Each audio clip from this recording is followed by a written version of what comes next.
వ్యక్తి లేకుండా రాజు అయితే వాళ్ళ అమ్మ వాళ్ళకి హెల్ప్ చేస్తూ ఉంటాడు. కళావతికి అని చెప్పామంటే వాళ్ళకి తనే సొంతంగా ఇవ్వాలనుకుంటుంది. నా డబ్బులు వాడుకోవడానికి నచ్చుకోదని చెప్పి రాజు అయితే వాళ్ళ అమ్మ నాన్నలకి ఇస్తూ ఉంటాడు.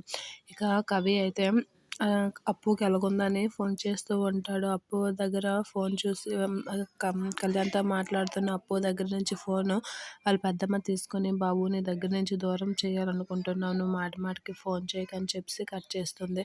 ఆ మాటలన్నీ అనామిక తన వెనకాతల ఉండి, "ఏంటండి అప్పుకి బాగానే ఉందా?" అని అంటూ ఉంటుంది. "ఆ! బాగానే ఉంది" ఇక అనామిక అంటే, హమ్మయ్య! మన మధ్యలో తను ఉండదైతే ఇకన తనకి ఎలాంటి సంబంధం లేదు కదా అంటూ ఉంటుంది.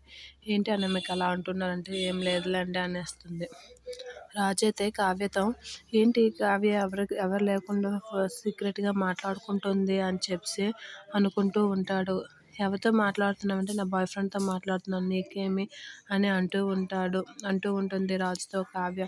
ఆ మాటలకి కావ్య అయితే, "తప్పులేదు. నేను తను ఎవరితోనో మాట్లాడాడంటేనే ఫీల్ అవుతున్నాను కదా! మరి నేను ఎవరితో మాట్లాడానంటే రాజు ఎలా ఫీల్ అవుతాడో" అని చూస్తూ ఉంటుంది. ఎవరితో ఇది మాట్లాడుతుందా అని సెల్ లాక్కొని చూస్తుండగా అందులో కృష్ణుడి ఫోటో ఉంటుంది. ఇది కృష్ణుడితో మాట్లాడుతుందా, దీని మొఖానికి బాయ్ ఫ్రెండ్ ఒకటి అని మనసులో అనుకుంటూ ఉంటాడు.